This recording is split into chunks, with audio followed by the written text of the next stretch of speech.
everyone. Today's a big day. We are going to derive my three favorite formulas. And the objective today is to start with three very basic definitions and work from those and derive our terrific trio formulas. Now, until you get to use these, you don't realize what a big deal they are. But it allows us to describe motion as a function of time. And in class, I normally use it as an opportunity to see, how do you guys do with algebra anyways? So this exercise, I'm going to try to do this up at the board, recording it on my computer, and we'll see how it goes. In the end, here's what it's going to look like. One page of derivations. Can you see that? I don't know. So what you're going to want to do in a bit is to divide your paper up into three columns, and we'll go from there. You ready? I'm ready. I'm fired up. I haven't had an opportunity to write on the board in ages. So, up at the top, can you write down derivation of the terrific trio formulas? And we are going to start with some givens. We're going to start with the average velocity is change in displacement over change in time. That line up above means just average. Not like some of you. It's okay. It's just an average velocity. The average acceleration is going to be change in velocity divided by change in time. And finally, here's a new one. The average velocity would be v plus v naught divided by delta t. Wait, excuse me. Divided by 2. When you take two numbers and you add them together to get the average, what do you divide by? 2. Good. Now, what I've done there is I've just defined two new variables that we haven't used yet. V with a line over it is the average velocity. V is equal to the velocity at time t, which is just a fancy way of saying it's the velocity. V with a subscript 0, actually it might be a subscript O, is v naught, which is the initial velocity. I'll refer to it as v naught, not N-O-T, but it's N-A-U-G-H-T, v naught. Got it? Just means initial velocity.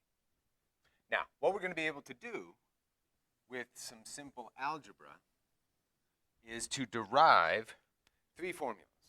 And that's what I want to do right now. We're going to start with our simplest. V equals v naught plus at. Our second formula, v squared equals v naught squared plus 2ad. And the last one, maybe the one we're going to use the most, is the displacement equals v naught t plus 1/2 at squared. Now, if you have a ruler, great. If you don't, relax. What I'd like you to do is to take your paper and divide it up into three columns. All the way down. Got it? And we're back. I thought I'd give myself a little bit more room to work. Hopefully things are set up appropriately. So, let's begin. In order to get to this first formula, using our givens, I'm going to start with the average acceleration. The average acceleration is going to be delta v over delta t. Okay. Now, I'm going to change that, clean it up a little bit. I want you guys to realize that the change in velocity would just be the final velocity at time t minus the initial. Yeah. So let's substitute that in. Did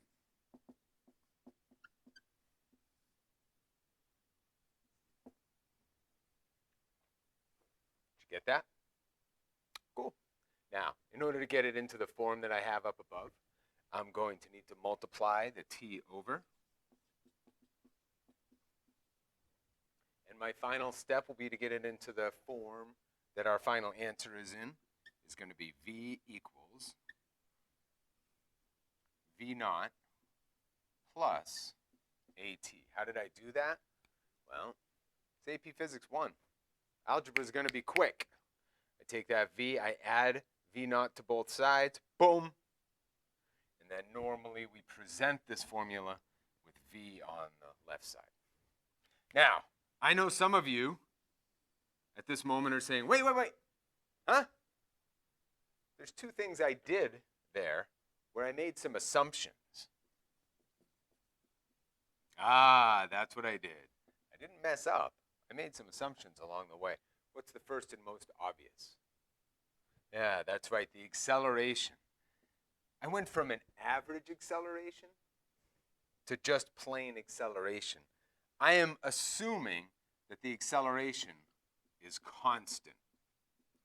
And I'll tell you what, almost every motion we're going to look at for the entire year, if it has an acceleration, it's going to be constant. It's not going to be a changing acceleration, at least not the magnitude. Now, the other assumption, what other symbol sort of dropped out? That's right, delta t. Now, what I really assumed was that the initial time is 0. So if we're looking at change in time, well, if I subtract 0 from it, it's just t. Good. Hey, you guys haven't done algebra in a while. Congratulations. Now, for our next terrific trio formula. If we take a look, it's v squared equals v naught squared plus 2ad. Now, what variable is missing from that equation? That's right, time. So somehow, I need to eliminate time and introduce a d into the formula. Now, if you think you have a good way to go about doing that algebraically, go for it, do it. Push pause and just do it. But if you're not sure, because it's still September, let's give it a try together. I'm going to start with the average velocity is delta d over delta t. Now, in my givens, we have, which is up at the top of your paper, we also know that the average velocity is v plus v naught divided by 2. I'm going to take those and set them equal. So v plus v naught divided by 2 equals delta d over delta t. Now, I need to get rid of that time, but you know what? I'm going to clean up this equation a little bit first. So I'm going to have v plus v naught times, I'm going to let it go to t equals 2d. Now, what could I substitute in for time in order to introduce acceleration into the equation? And let's see, I also need some squares in my answer. So let's take a look. Hey, look at that. If I take this formula and solve it for t, I'm going to put sort of a break here for a moment. If I have v equals v naught plus at, I can do some algebra and get v minus v naught divided by a equals t. Now, in my traditional class, I'd be looking in your eyes to say, do you get that? But I can't see you. I don't know if you get that. This is going to be interesting. All I did, I subtracted v naught, so I had v minus v naught.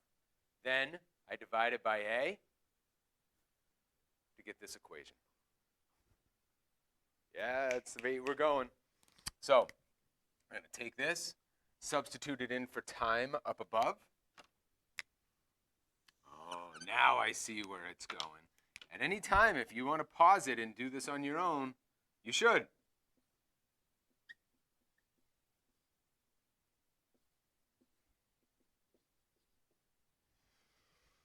Next step, let's multiply that a over.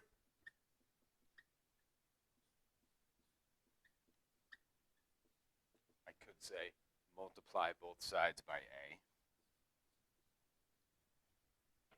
And this is unfortunate because I don't have enough space. I hope that sounds as bad at home as it does here. I'm going to continue that right here. V plus V naught, V minus V naught equals 2AD. Now, what do you get to do? Binomial expansion. The thing you practiced all last year is finally coming into play. Maybe it was 2 years ago, but let's do it. First, outer, inner, last. What I'm going to get? V squared. Oh, my middle terms are going to cancel out. Minus V naught squared equals 2AD. My last step then is to get it into the proper form. And there it is. Now, why did I take the time to do that? In class, it's to see if you guys can handle the algebra. Do you recognize binomial expansion when you have a perfect square? I hope you do. If you don't, relax. Think of this as like spring training. You're out there running and you haven't been running in a while, and you might be sucking wind. Others of you feel awesome. We'll all get there. The last one. D equals V naught T plus 1/2 AT squared. I'm going to start with my two formulas that I just derived.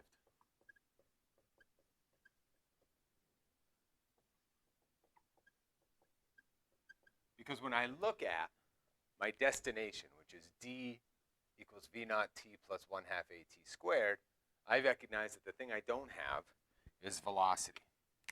So I'm going to take this and substitute it in. Ready? Here we go. I might have to do this. Let's see. V naught plus AT. Quantity squared equals V naught squared plus 2AD. More binomial expansion. But this one's not a perfect square. So I'm going to take a moment and write that out. Some of you see where it's going to go. Now, this V naught squared plus, next term, V naught times AT. Middle term. Oh, right.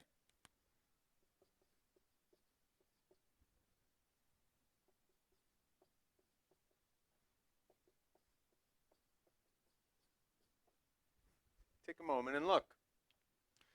This is my expanded equals V naught squared plus 2AD. Now, let's clean that up. Would I normally show this middle piece? Nah, I wouldn't. But look, my V naught squared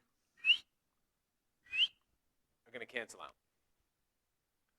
I can add like terms, and I'm going to get 2 V naught AT plus A squared T squared equals 2AD. Now, at this point, you're like, what? Relax. As soon as you relaxed, you saw it, didn't you? Nice.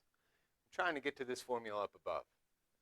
Now, with that, there's a term that I can cancel out very easily. I can divide through by A in each term.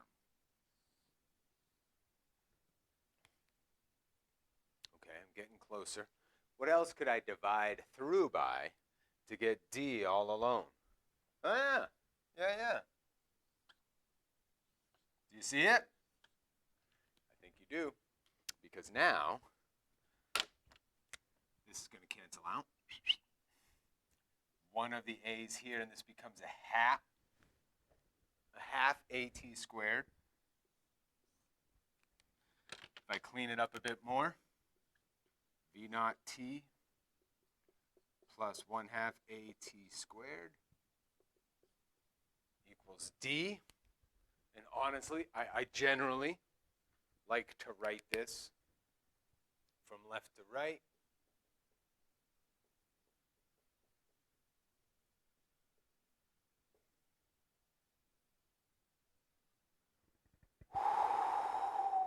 Now here's what I'm hoping. I'm hoping that your paper looks nice and neat like this. I just wanted to try a different format of just instead of always using my stylus on the tablet. I'm going to ask you in the comment section whether or not this worked better for you or if you'd rather just see it on the tablet. The terrific trio formulas is something we're going to spend the next month utilizing to describe motion. And I wanted you to see that they come from somewhere. They're not just made-up formulas, but in fact go back to what we started our year with, which is average velocity and average acceleration. And from there, we were able to derive these terrific trio formulas that we can use to describe all sorts of different motions when we have a constant velocity. That's it. Hope you guys are still awake. In a little bit, we're going to go through some terrific trio examples. They're easy. Relax.